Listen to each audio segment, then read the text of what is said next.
Away for another Vaughan boundary. Well, he's a great fieldsman, Philip Tufner. He often falls over and he's brought it into his batting as well.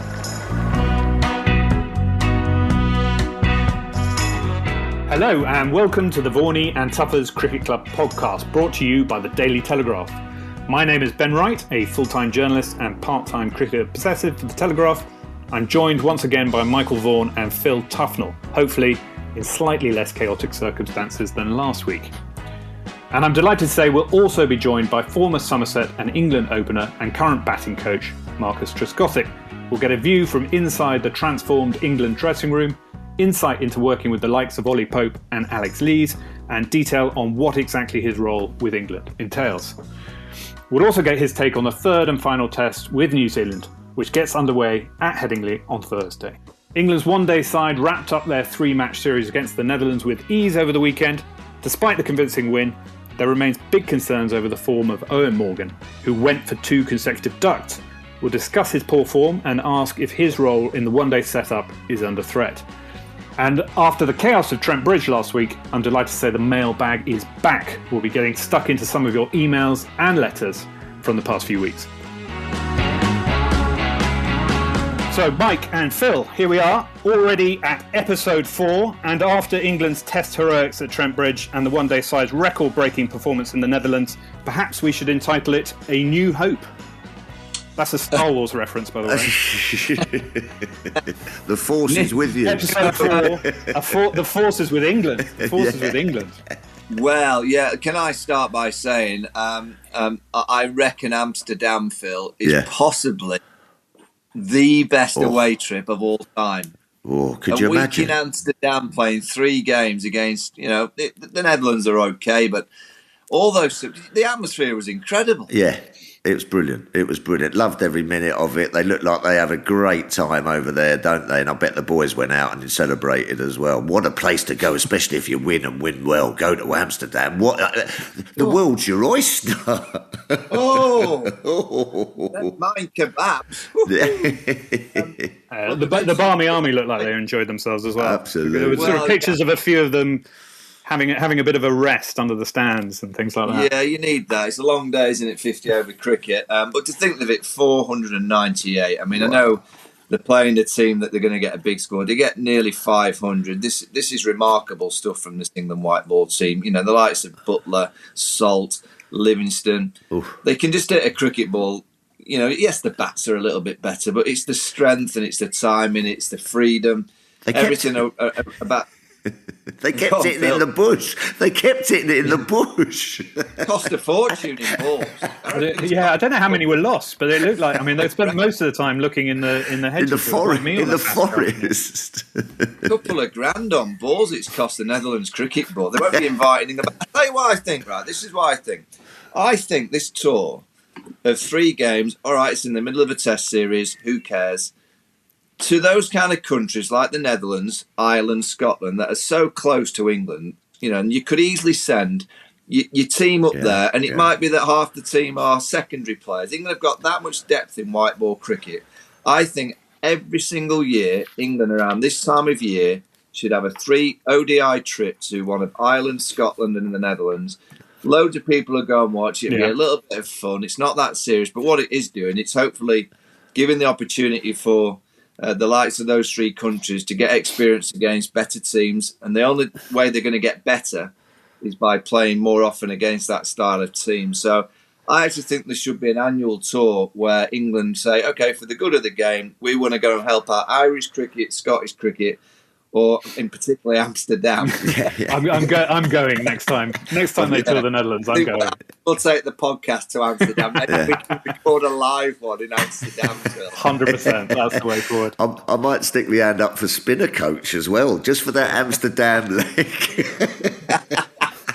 Well, do you think it's a good idea? I think that's a great idea. The top 3 generally are the powerhouses. They get all the cash. What about giving a bit back? And that's one way that England could give back to those countries by every year just committing to a week's tour. It's only a week, and if it is that you take a complete second team, it'll still be high quality. Yeah, I think it's a great idea, not only for as you say, for the countries to learn and get better, but just for the fans to turn out. You know what I mean? Get that excitement, get that buzz, which then will sort of filter down into the clubs and into, perhaps inspiring the youngsters to come along and sort of like, want to take up the game as well. I think it's a cracking idea, Mike. I mean, and also most tours are actually miles away, aren't they? India, Pakistan, Australia, West Indies. Nice to have one a little bit closer, so you can go on tour, but it doesn't break the bank. The only, I guess, talking point from the cricket side of things is the captain. Morgan, not getting any runs. It happens. Owen's earned the right to make his own call. Yeah, that's the kind of point of Eoin Morgan. But he's getting towards that stage where he will be thinking, there are better players than me at the minute that aren't going to be in this side. So he needs runs quickly. Obviously, the T20 World Cup in a few months' time in Australia, 50 over World Cup the year after in India. He needs runs this summer really to and I think for his own way, he's not the kind of person that's going to hang around if he doesn't think he's going to be contributing to the team. I think he's contributed so much to England's white ball team, which will carry on for many, many more years because of the style that he's brought to this team and the way that he's kind of led the team through this transition of playing the right way, more aggressively than any other team. But he will be thinking privately, am I worth my place in the side? Yeah. That'll be the conversation that he's having. Are we in sort of Mike Brearley territory here, where his captaincy is so important that it outweighs any dip in form in his batting? Well, or is that's just not feasible in modern cricket? Well, I think that his captaincy does. I think that he's completely got a handle on it at the moment. But then, as Vaughany's saying there, the weight of runs does come into it in the white ball game, doesn't it? Especially in the T20. But captaincy, he just seems to have such a handle on it on the moment, and he's got the boys right where he wants them, and he gets them playing exactly how he wants them. I think at the moment you let that go, but. There will come a time, and as you said, he'll know. I think, Ben, his captaincy on the field is very, very good. Yeah. And will it be missed? Maybe, but Josh Buttler, a captain as well on the field. What Morgan's done is led the team brilliantly off the field. Yeah. And he's created the buzz and the vibe and the culture around the white ball team for them to be the team that they are today. So, yes, he needs a little bit of time to try and get that form, but if that form doesn't come quickly. He'll be having the conversations with him, so it won't take any of us to say anything. Yeah. It'll be Eoin Morgan that will decide upon when he feels is the right time. It might come sooner. He's already said that he can't play every game because of his body, so that's not going to give him a great chance of getting back into form. Because I think when you're out of form, you just need to play and get that rhythm of play once again. But whether he'll make the World Cups, we'll have to wait and see. He'll need a few runs because he doesn't seem the kind of person to me that will just stay in the side if he doesn't feel that he's contributing with the bat. Yeah. I think he'll want to contribute with the bat. And presumably if he wasn't in the side, he could still be part of the setup. He could still be contributing to the team. It's tricky, isn't it, when you leave and then to stay, you need that little bit of period away from the side, away from the game, just to let things settle down and then think about coming back into it. I know a few guys who have sort of left, retired cricket and then stayed on at clubs to coach and what have you. It's very, very difficult to then get that sort of separation from the side. So you do need a little bit of time just to sort of just to take a break. I don't know what you think, Mike. No, I agree. I mean, I've never thought that, if you've suddenly relinquished the captaincy to have you hanging around the team, it's not necessarily what's good for the new captain. Yeah. We'll have to wait and see how it goes. I'm not too sure what will happen, but there's certainly look at Salt. Suddenly gets 100 and a 50. Just looks like a player that's ready to play more consistent white ball cricket. He won't be playing in the side when everyone's around. So Morgan will know that he needs a few runs over the next few months in England when we play the one days against India, T20s, South Africa. There's loads of cricket, so there's loads of time for him to get form. Yeah. But if you don't mind, he'll want to get form quite quickly. What do we think the best one day side looks like? Yeah, so Bairstow comes in, and then you got Joe Root to bat at 3. Yeah. And then you're looking at Butler that they're going to put at 4. Looks like he's going to get pushed up the order. Livingston has to play. Yeah. With the way that he plays. You've then got the likes of Moeen Ali. Yeah. That's Morgan. Let's go Morgan. Stokes. Around there. Ben Stokes presumably comes in instead of Sam Curran. Stokes. You're kind of looking around there and thinking, wait a minute. So Roy, Bairstow, Root, Butler, Stokes. There's 5. Livingston. There's 6 that have to play. Yeah. Now, where's Morgan? So Morgan's in that top 7 somewhere. Moeen Ali top. There's not many left-handers other than Ben Stokes. So, Morgan's a pivotal member of the team if he finds form because he's left-handed and he hits the spinners so well. But he just needs to find form. He needs some runs. And as I said, the strength in depth is ridiculous. Yeah. I was impressed. So strong. I was impressed with that Cars, Mike. He looks quick. He looks a player that could play Test cricket for me. I'll tell you what, I'll throw a name on the pod. Rehan Ahmed playing for Leicestershire, the Foxes, 17 years of age, bowling leg spin. Yeah. England's next leg spin in white ball cricket, no question. There you go. Boom. No question. I reckon he'll play for England before he's 19. There you go. There you go. Love that. Actually, we had somebody tweet in and ask about him. Said he was replacement for Rashid. Yeah, and another thing I fancy as well, and I know it's been said a few times, I fancy Liam Livingston to play Test cricket as well. I know he's getting old a little bit and he's kind of put it to one side, but what an all-round game he's got. He can hit the ball, can't he? Oh, Butler was amazing. He came in with 30 overs gone and got 162 off 70, but Livingston hit 66 off 22. It's a 300 strike rate.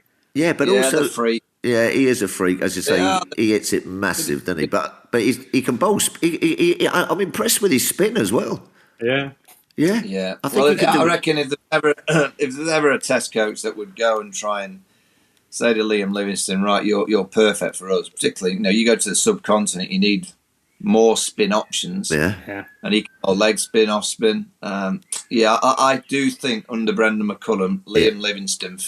You'll be correct. I think he will make his Test debut. Yeah. We've got Marcus Trescothick coming on. Yes.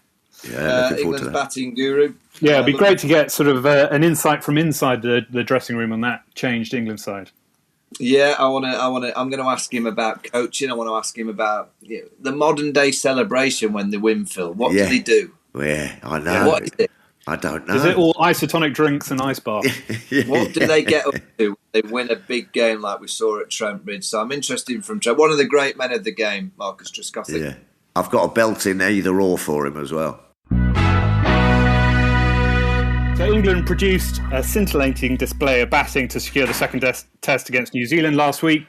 Johnny Bairstow became the second fastest man to hit a Test century for England en route to securing the win. I'm delighted to say we're joined now by a man who had a big role to play in that performance, England batting coach Marcus Trescothick.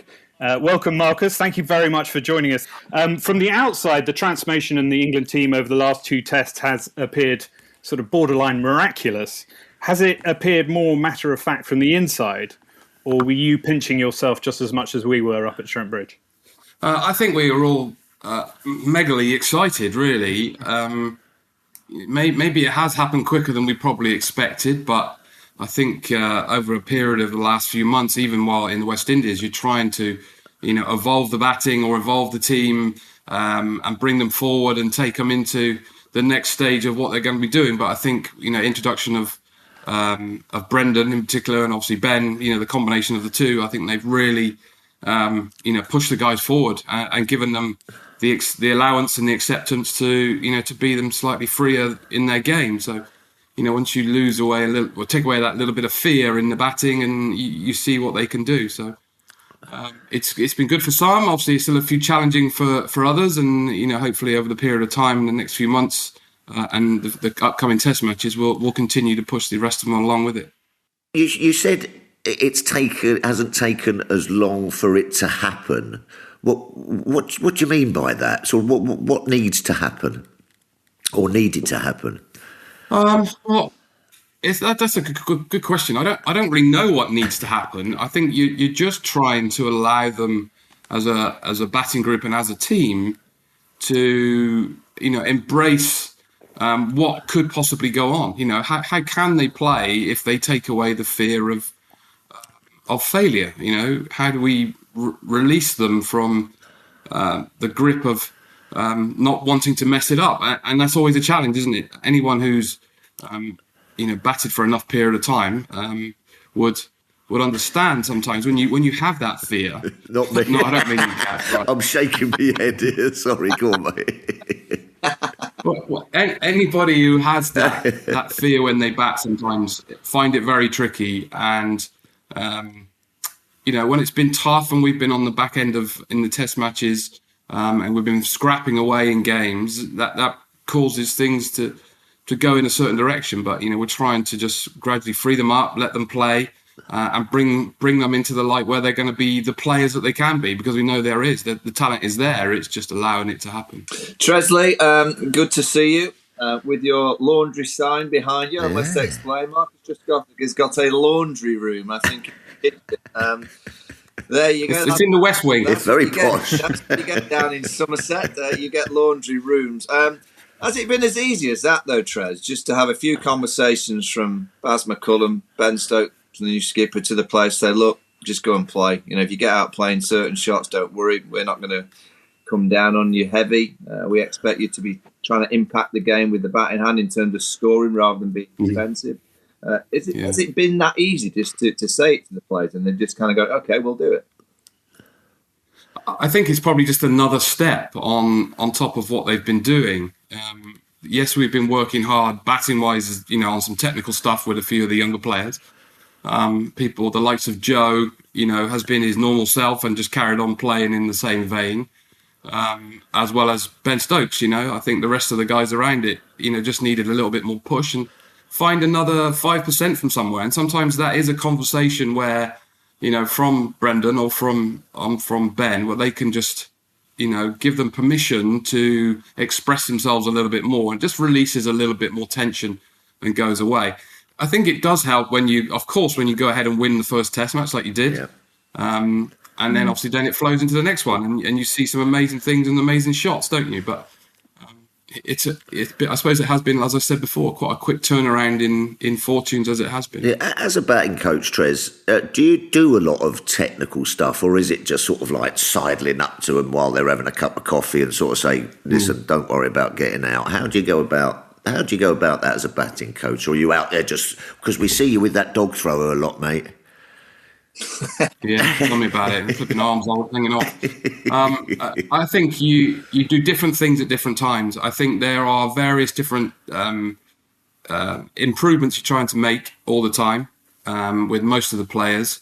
And that will be a longer process in terms of, right, let's try and drill that in and make sure we get it consistent in the nets 2 days out before we go into the game on a Thursday. Sorry, and that's technique, is it? Yeah, that would be a technique, or that would be a method to what you're trying to do. Maybe learning a new style of a foot movement, or trying to improve a certain shot, which that the bowlers are going to try and attack you in that area. Compared to the morning of a game, it will be very positive conversations. Trying to be as relaxed as possible and make them feel comfortable going into the game, knowing they've done their preparation, and allowing them to free up and then watch the ball and hit it. It looked to us that some of the batsmen were taking quite funky guards at Lords and then not at Trent Bridge. Was that something that you changed as a team? No, not something I was really aware of. I know some of the guys, look at different bowlers. Let's look at someone like de Grandhomme, and you see how Ben played him at Trent Bridge, for example.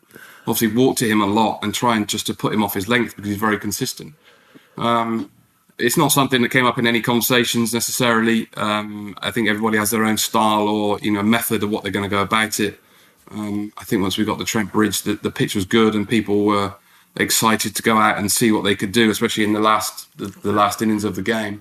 And it flowed there pretty much, and very enjoyable to watch, as we know. Trez, can you take us inside that dressing room on that last afternoon where I think, Phil, I'm not throwing you under the bus here, but at tea time when England needed 160, Phil turns to me and goes, too many, Skip, too many. You can't get 160 in the last session. Well, about 15 overs later, you'd won the game. The game was over. Yeah, with 20 overs to spare. So perhaps I'm a bit old school.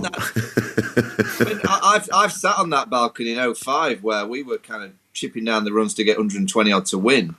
You're now sat on that balcony as a coach. Just take us inside what happens on that balcony in the modern game compared to when we were playing. I think the pivotal point to this was a conversation or a talk that Brendan gave to the team about to make it clear what they were trying to do in this next session. And I refer it back to our time. When you spoke to us at Edgbaston before the second Test match in 2005. Very similar, very, very calm, very precise in what he wanted us to do, and wanted the team to go out and try and express themselves. And it gave them the license to not worry about losing the game. And that really sort of took the pressure off everybody, because we were going to go solely for the win of the game, and we wanted to obviously make that happen. The rest is history in terms of how they played and what they went about it. I sat on the balcony and spoke with Brendan a little bit about it and asked him what he was thinking. And, the rest of the guys were fairly clear that it was going to be a win or a loss. And that was where we were going to go.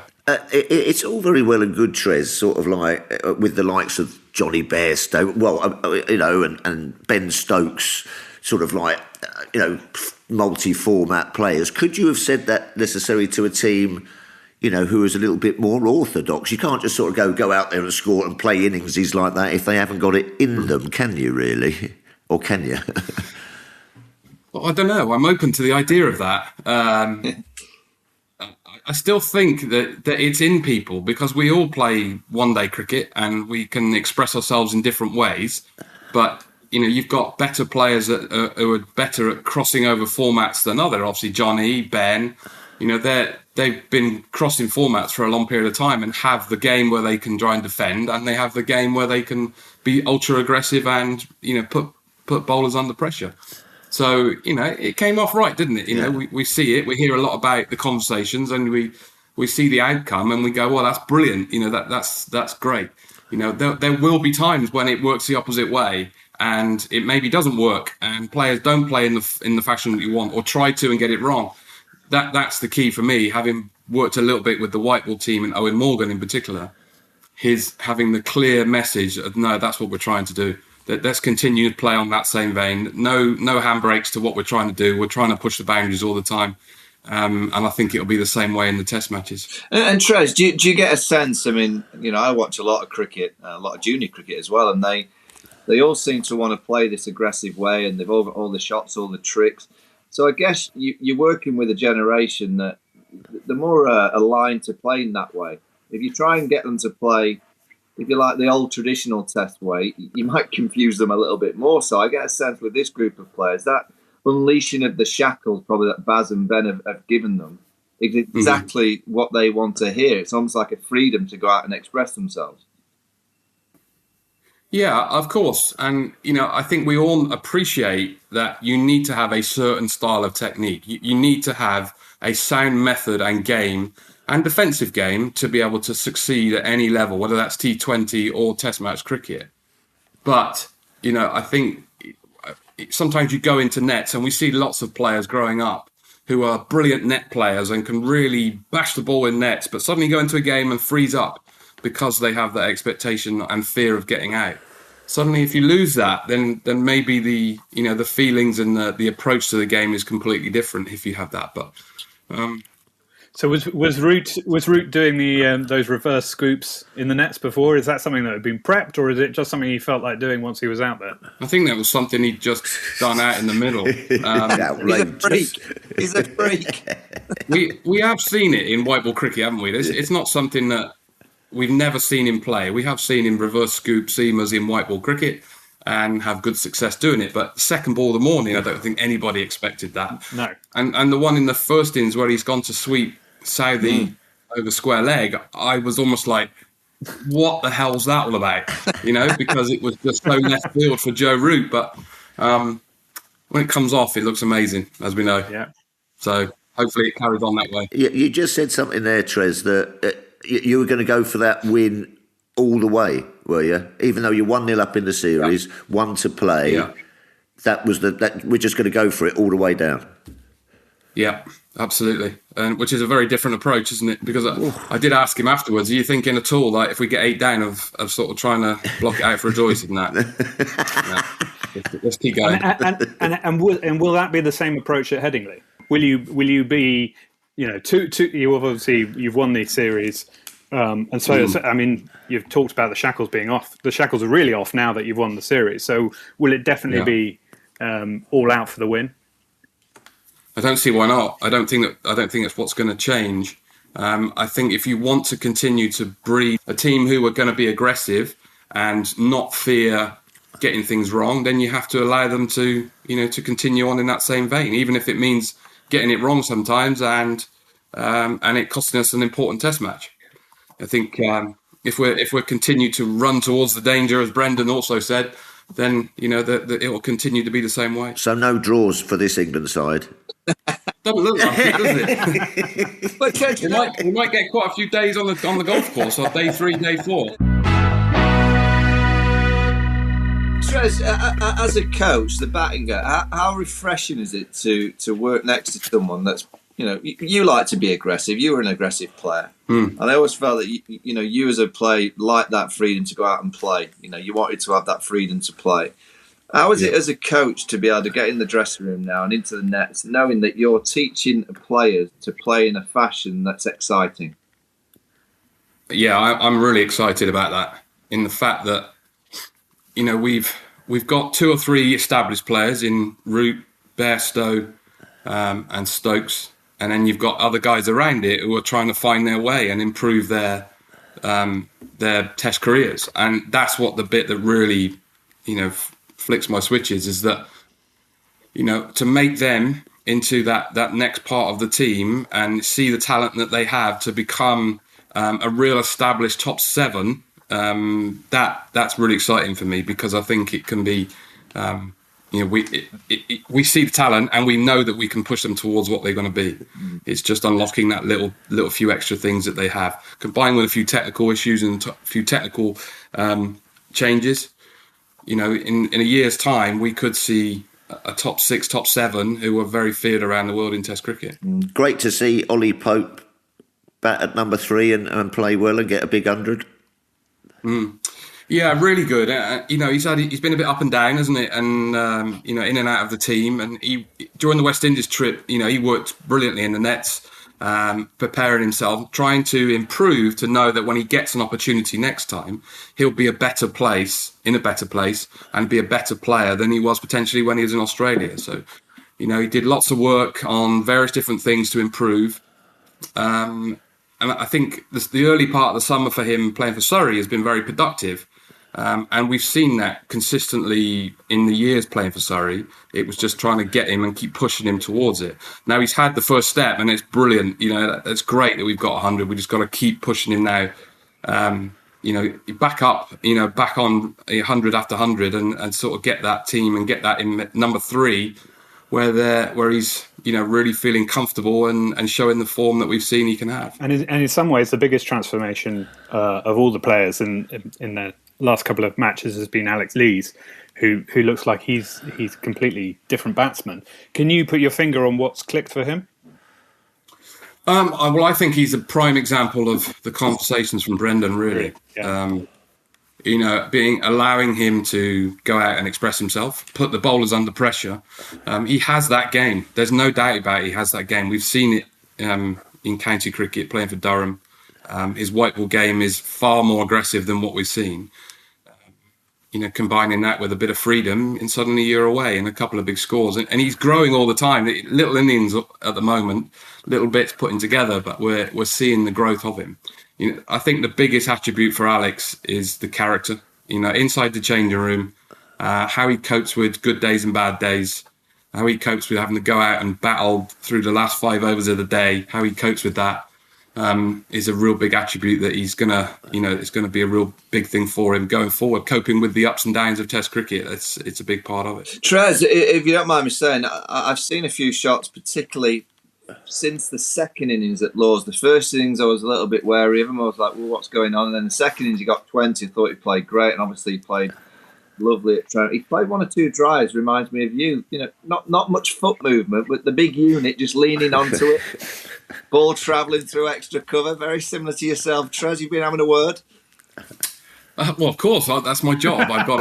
He's one of the guys I work closely with, of course. I've never tried to coach him in the same way that I've done it. That is for sure, because I would do it very differently if I was doing it a second time round. But he has similar shots, doesn't he? He plays the ball on the top of the bounce quite often, and the strong, sort of powerful, sort of short, sharp striking of the ball, really. But there's definitely more to unlock with him. There's no doubt about it. We just gotta, we'll keep growing him as we go along, I think. And can we? So someone like Alex Lee's Ollie Pope, they've had a great couple of weeks in terms of their development. What do you say to someone like Zach Crawley, who is it that if you look at the whole team, our job is to analyse and to look at the team, what's right, what's wrong, and realistically, it's just Zach Crawley. If Zach can get a few runs, it's almost like most of the positions are quite secure. What do you do with someone like Zach Crawley, who will be fit, as much as you want to give him as much positivity, he will be feeling a bit low. How do you get him into that state of mind to go out and play and get that big score? Yeah, you're right. I think he's the one at the moment that is just wanting that score, isn't he? And having worked with him over the period of time in the winter in the West Indies, and obviously now working together this summer, it is more about positivity with him than anybody else. Because when he feels positive and he's going out there to try and score runs, he moves better, he picks his hands up better, he gets in better positions, he makes better decisions. It's a continual process along that line, and it is a matter of time before he does, because his ceiling is very high. It's just unlocking that next step for him to go along. He's got 2 Test hundreds, and we are seeing growth. It's just, we'd love to see it now. We'd love to see it between even this week or next week in the India game, come out and show the player what he can be, because when he does, I think it will back up everything that we see from the inside, really. If you had one bit of advice for young boys and girls now, the opening spot is a very specialised spot, isn't it? Really, what would your advice be to them about how to go about? What makes a great opening batsman? I think that varies in different parts of the world. I think you've still got to have a solid defensive technique. I think you need to be able to keep the best balls out. But at the same time, you need to have a strong method to be able to put bowlers under pressure. Yeah. So, you're looking at ends of the spectrum, really. Let's get a good understanding about what balls I play, what I defend, what I leave. And then where do I attack? How can I attack? And at what time do I attack it? And a lot's been made of the fact that McCullum and Stokes are quite similar characters. In a past episode, Mike noted that you have the temperament to be a good counterweight to that sort of axis, if you like. Do you see that as part of your role within the setup? I think I'm trying to just get an understanding of what the role's going to be, really.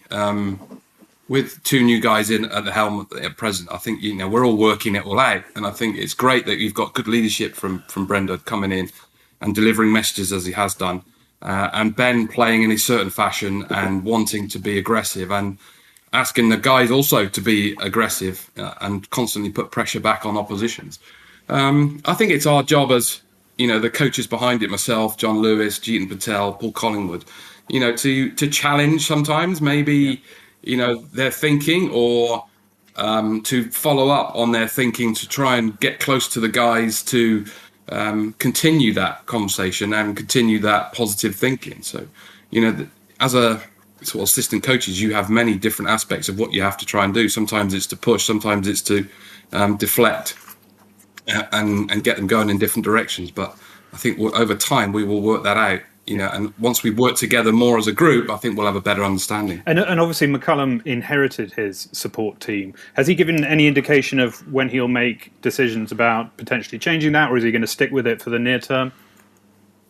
I don't know the answer to that. I think he's having various conversations with all of us just to try and see what we're thinking, see what our aspirations are. And when that decision is made, I'm not really sure. That'll probably come from Rob or from Brendan himself. I'm not really sure. But obviously they've got the the white ball stuff's also happening currently in Holland at the moment. There's a completely different staff set up for that. So I think in the next couple of weeks, I would imagine, things will be sort of cast in iron, and away we go from there. And obvious follow-up to that, what are your aspirations? Presumably you'd like to... Sounds like you're enjoying yourself. I'm really enjoying what's going on, and obviously the last couple of test matches have been outstanding to be involved in. I'd love to be involved in both. What is being created by Ben and Brendan. I think we've seen glimpses of that. It looks so exciting, doesn't it? And potential for that to grow in the next few months and years. But also the white ball team. They're on the verge of a T20 World Cup, followed by a 50 over World Cup. And a very, very exciting team. It's so hard to choose. And if I had the time, I'd do both if I was allowed to, because we're in an amazing position at the moment. With what that team could do. Tres, you've been in the coaching game for a while now. Obviously, you've got a good role with England. How can English cricket develop coaches so the next time of asking, we've got Brendan McCullum, who's started brilliantly from New Zealand. Hugh Martin's got a great track record in franchise cricket, in Australian women's cricket, and he gets the England one-day job. What can we do for English coaches to make sure the next time of asking, when we're appointing head coaches, it potentially could be an English person that gets those roles? Yeah, it's a good one, that, Mike, because I think it's a pivotal point of what we need to try and do. We need to improve and get better opportunities for the English coaches. That's got to start with our own competitions. The 100 is a prime example. I know James Foster is the first guy sort of coming in this year of the younger coaches. I know he's had experience in other T20 formats around the world and IPL with Brendan himself, but he's going to take over the Northern Superchargers, I think, isn't it? That's right. That's great. And that's what, personally, that's what I want to see. I want to see us, various English coaches doing the 100 jobs very, very soon. I think that'll be a great... I know there might be a potential chance of another franchise opening up a coaching slot soon. Would you be sticking your hand up and say, look, I want to go and lead a franchise to get some more experience? The challenge we've got at the moment is obviously England commitments, because obviously all the cricket is in the summer, and being allowed to disappear off to the 100 for 4 weeks while potentially cricket's on. But I do have aspirations to be head coach, and I know that I want to do that in county cricket. I want to do that in franchise cricket, and potentially international cricket down the line, but also foreign international T20s. So, at some point, I'm going to have to dip out of international cricket to get that experience if we can't sort of correlate it up together. But it's just trying to get as much as possible. But we, as English coaches in general, we've got to get them out, broaden the horizon of English coaches, because we look at all the big jobs in the big competitions around the world: Australians, Kiwis, South Africans, Indians. These sort of people are, they're in those jobs. There's not many English guys who are taking up those roles. Trez, I don't know if you've listened to the 3 first episodes of the Vaughany and Tuffers Cricket Club. Welcome to the club, by the way. You will get a cap eventually. Yes, thank you. When we have them made, budgets are a bit tight, so they'll come. But if you have been listening, we have an 8-year-old girl called Megan who's got into cricket, and she generally asks a question every week to our guests. She's got you a belter. Here you go. Oi, Banger! Hey, guess what? I know you love sausages, and my favourite meal is bangers and mash. I need help with my batting. What's the most colourful bat you can get?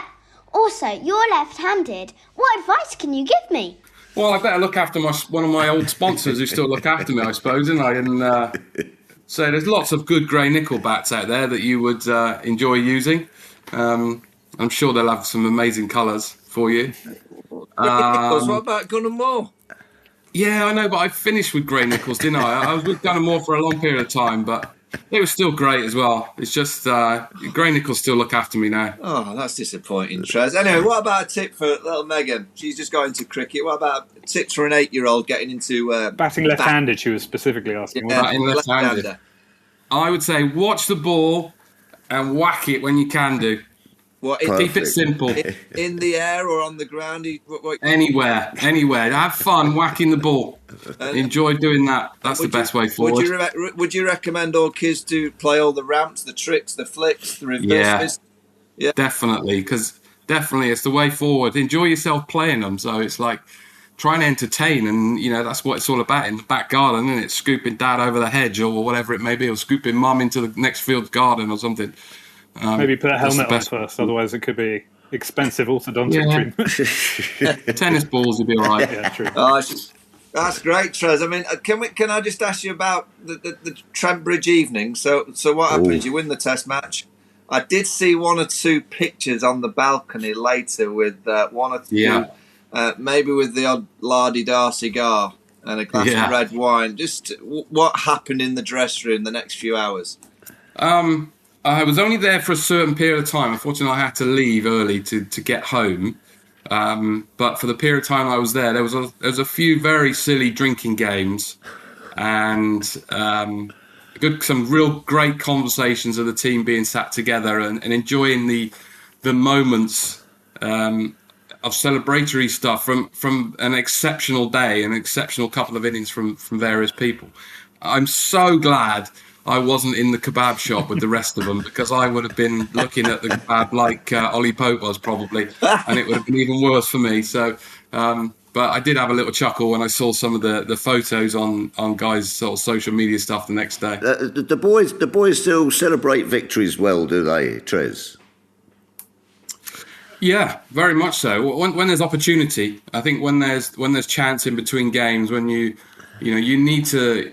To have down tools and, let off steam a little bit, up and down, get up for the Test matches, drop down for a period of time. We've had a week off in between, so that they have that ability to be able to enjoy themselves and then recover and get back in ready for this week. So I think you have to. I think you really need that release of the pressure, the high situation of the game. 5 days of intense cricket. You need to have a little break from it. Trez, I think the listeners will be exactly like me, going, wait a minute, you've mentioned a drinking game. Which one was it? Which one? No, I don't. So when the presentation was going on, a few of the crowd were starting to shout up to the balcony about getting the boys to down drinks. And I think it was Ollie Pope. Have you ever seen Popey down a pint? So it suddenly started that then he didn't do it because he was a bit worried because it was on the balcony and it was straight after the Test match. But it went round the whole change room as everybody sort of necking beers and stuff like that. Very stupid. Kids, as they do when they've had a few too many beers. My mantra when I played was, win or lose, we're on the booze. If we draw, we'll have some more. So, you know what I mean? They can't get worse than that. You're never going to go wrong there, can you? Not really. The most important aspect of your interview is now Phil Tufnell, the cat. He gives you 5 questions that you must answer, one or the other, either or. It's okay. This is tough. Okay. This will go viral, so please just study your answers quite quickly. Over to you, Phil. Thanks very much, Mike. Okay, Trez, here we go. Question number 1. Somerset or England? Oh, cat, come on. That's unfair. No, you got only one, Trez. Oh,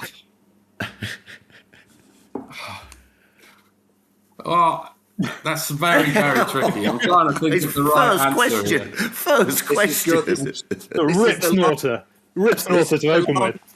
Only one, Trez.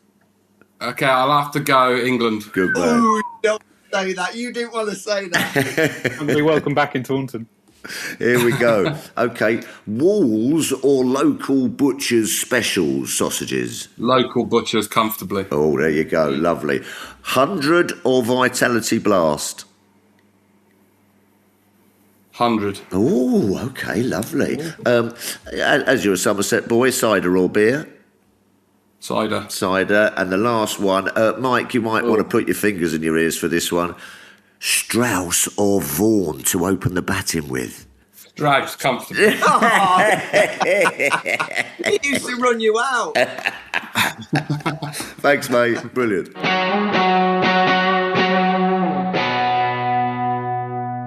Great to chat to Marcus Trescothick there. What a nice guy. Top man. Oh, he's one of the best. He's one of the great guys of the game. Brilliant player. as my lieutenant, as a vice captain, a part of the leadership group, he was incredible for me. Just that calming influence, and you can tell by the way he chats, he'll have that same influence on this group of players. I feel he's really energised by being round a new coach in Brendan McCullum that wants to play the style of cricket. I think he'll be more aligned to teaching and telling the players about that style of cricket. Loving the fact that the England players celebrated with kebabs, I think that's important. But and I really enjoy the fact that he wants to be a head coach in time. He's clearly enjoying the ambition. Yeah, I think he's right. English coaches do need more opportunity. The 100 should be led by English coaches. That should be our opportunity to give them experience, and hopefully the ECB can get that right in time and put a few English coaches in charge. Yeah, Mike, you've always said that when you played with him, he was up there with the best, didn't you? I honestly think if it had not gone through his illnesses, he'd have broken all the records across all the formats. I think he'd have got well over 10,000 test runs. Probably the same in one-day cricket. He had an ability to, and he said something there about, you want to try and make sure that you're asking a question of a ball. Yes, you've got to be able to defend the good balls, but you've got to be able to put, your kind of mindset and game onto the bowler to feel that they're under pressure. And there was not many better than Trescothick. They've been able to just lean on a drive, just flick one through mid-wicket, play that back foot kind of square punch. He was a glorious timer of a cricket ball, and he would have got thousands of more runs if it had not gone through his illnesses. Yeah, and it sounds like he's fully bought into the McCullum philosophy, but he still has enough of a personality that he will, and he said it there, that he'll be providing counter views and dissenting voices if he feels like they're not going the right way. Yeah, but I think from where English cricket has been in the last couple of years in Test cricket, to suddenly have a coach that goes to the team at tea on day 5, we're winning or losing this, we're not drawing it. Yeah, I just think it's a freedom, and I think sometimes at the highest level, if you can take the fear of losing away from a player, the coach basically, I don't care if we lose as long as we go for the win. Yeah, I think it's a refreshing mindset, and someone that, in terms of Trescothick, he liked that style. He liked being around a team that played that style of cricket, and he was around a group of people that, at the time back in the day, I wouldn't say we played as risky or as aggressive as we saw Johnny Bairstow play, but we were around a team and a group of people that tried to play a game that was quite aggressive around 2, 3, 4 and 5. So he's the perfect style of person to be around. Baz McCullum, Ben Stokes, but also he was aggressive himself as a player. Trescothick was very, very aggressive, brilliant white ball player, brilliant test player. So he's a really good batting guru for these young players to have around. Yeah. Hypothetical situation, but say we'd won at Lords, then drawn at Trent Bridge, and at Headingley we're in a similar situation, chasing 200, high 200s on a reasonable batting track. Would they be going for it again, or are there any voices within that team who are saying, hang on, if we draw, we win the series? Well, this is why I asked him that question. Back in the day, we're 1-0 up, and in that situation, as Mike said, 160 at sea, okay, well, we might have a little go for it, and then we're going to shut up shop. I think there will be voices knocking around. I'm not quite sure, you might know more than me, Mike, that will say, hold on, boys, you know what I mean? We're up here, it's the last test match, let's just get the series win. Because then you do build confidence and you've got that win under your belt. I think that with Brendan as well, there won't be that sort of, what's the word I'm looking for, sort of frivolous attitude. I like it, Phil. I honestly don't. I think they'll always go for it. I think they have to. I think Brendan McCullum is that style of personality. Ben Stokes is also. The challenge in the test will come, when you play in Australia. When it's the ultimate pressure and playing Australia, are you going to commit to playing this style of cricket throughout the whole of an Ashes series, which will create opportunities for the Aussies because they're such a strong attack? But I look at this England team now and think, for them to beat Australia, I think they have to scare them with this style of cricket. Yeah. Because in a year's time, England aren't suddenly going to have a world-class spinner. Yeah. Broad and Anderson are a year older. Will the quick bowlers be back bowling? We'll have to wait and see. So I think the way that they could get Australia next year is by being ultra aggressive with the bat. And you know what? They may have the odd week, and if it's at the start of the series it goes completely pear-shaped, it could be a disaster. It could be a nightmare for them. But I do think that that's the way to play against this Aussie team. Yeah. I think it might scare them. You look at India when they beat Australia in Brisbane. Yeah. Rishabh Pant, Washington Sunnah, went out and played really aggressively, and it looked like they lost a little bit of their control, Australia. So I do think this Aussie side are beatable if you play that aggressive way, but it is very risky.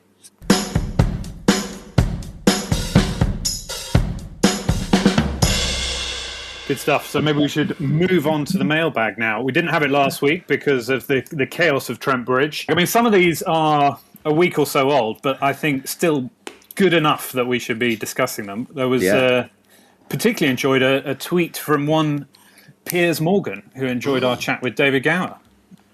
He said, David, all right, Piers, yeah, I saw that tweet. He put Gower in his all-time 11 characters and performers, didn't he? He said all-time, he would bat number 3 in his all-time England 11, both on and off the pitch. So he loved the interview. Hilarious and fascinating in equal measure. Hilarious and fascinating is, I think, exactly what we're going for. Top man, Piers. On the back of the Ricky Clark controversy, which we talked about in the second episode, I wrote an article about the spirit of cricket and the various sort of esoteric rules and customs at different clubs around the country, and asked people to write in with the wackiest ones they'd come across. One comment from Mike Deverell was about the most English thing I think I've ever read. He wrote that in the late 60s, there was a club in Norfolk where on Sunday there was an unwritten rule that they would always bat first so that the local vicar could open the batting, head off to prepare for evensong after tea, and then join everyone in the pub afterwards. Absolutely. Sounds like my kind of vicar, that does. Yeah, sounds like he'd be quick to forgive. What did he average? It doesn't say, but I mean, if he's... We want to know his average. Well, okay, well, I'll write right back to Mike. And you are forgiven, you are forgiven, my son. Next one, you are forgiven. Listen. Umpire, that wasn't down. I mean, this one is also spectacularly English, and I mean, obviously we only recently had the Jubilee weekend. This is written in from a guy called Howard Mayers, who also in the late 60s said he played for a wandering side called the Dolphin Wanderers, based in a pub in southeast London. They had an annual fixture which was against the royal household at Windsor. Right. Beautiful ground, picturesque pavilion, and the best tea of the season, as you would expect, I guess. Yeah. He used to open the bowling with his brother. One year, one of the household's batsmen at his end indulged in a spectacular piece of sledging. As he was pacing out his run-up, he nodded towards a Jaguar parked on the boundary and said, "How does it feel to know that Her Majesty is watching you bowl?" Oh, like that. First ball wide, second ball full toss clattered for 4. He said he eventually found his line of length, but was rather pleased when the Jaguar drove off. Yeah, the wandering dolphins, eh? Dolphin wanderers. It must be very tricky for a dolphin to wander around. You know,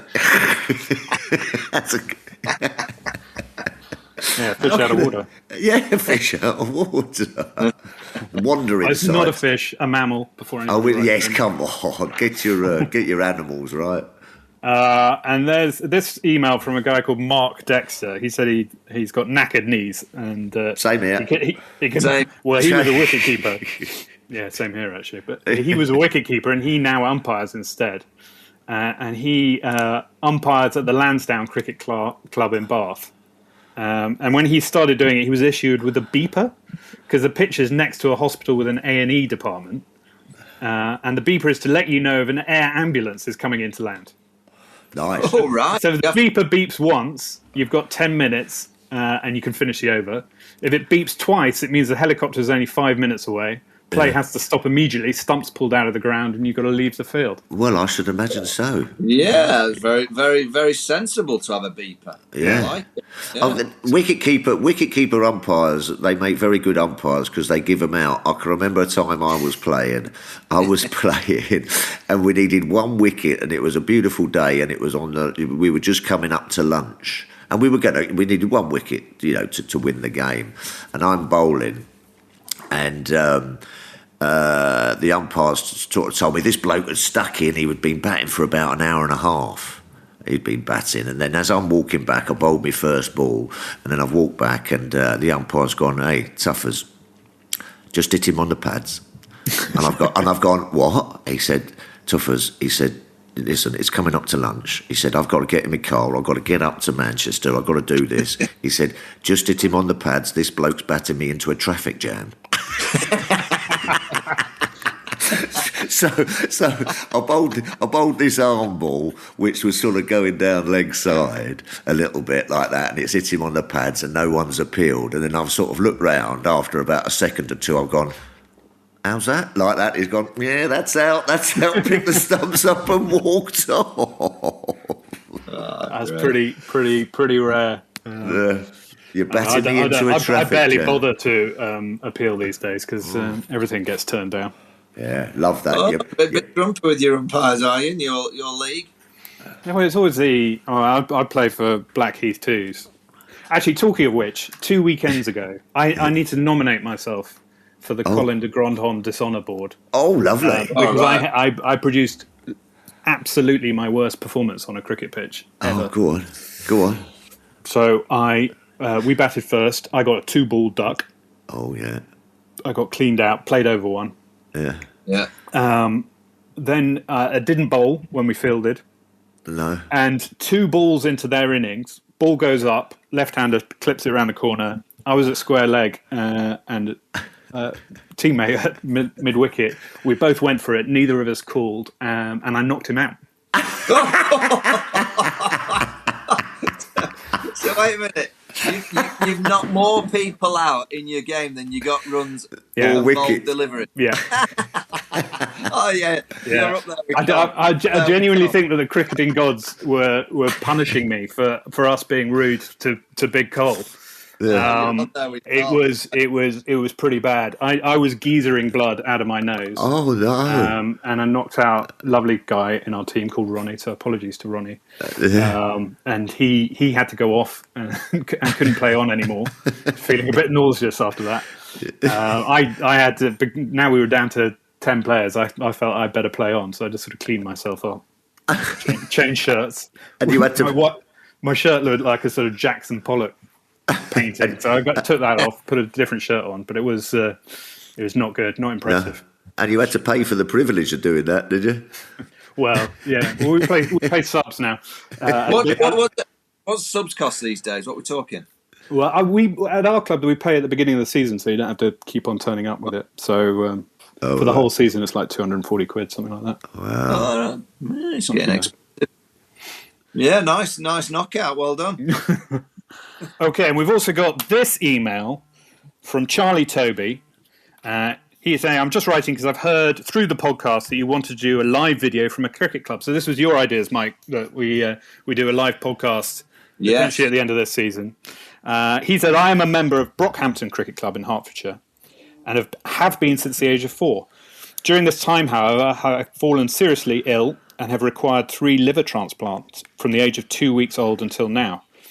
Thankfully, I'm all very healthy now and play for my cricket club every weekend. My surgeon is also an avid cricket fan, and we often used to talk about cricket before surgery as it settled my nerves.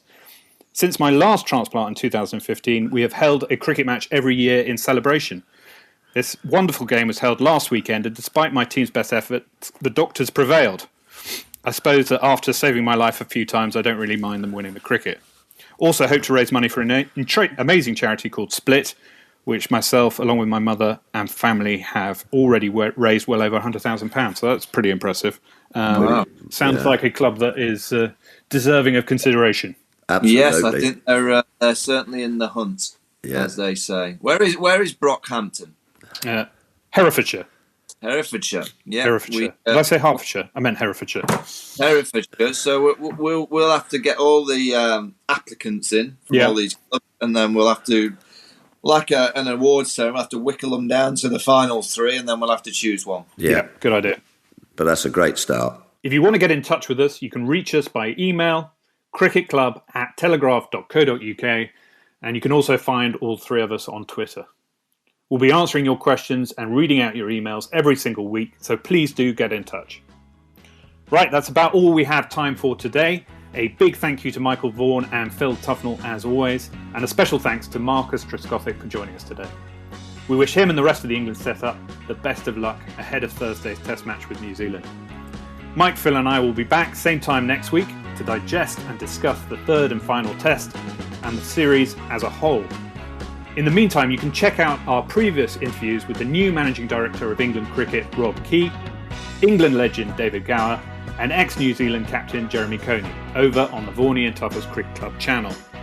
Thanks to everyone for downloading this episode and your continued support. If you've enjoyed it, please make sure to subscribe to the podcast and leave us a review. That's it for now. Until next week, goodbye.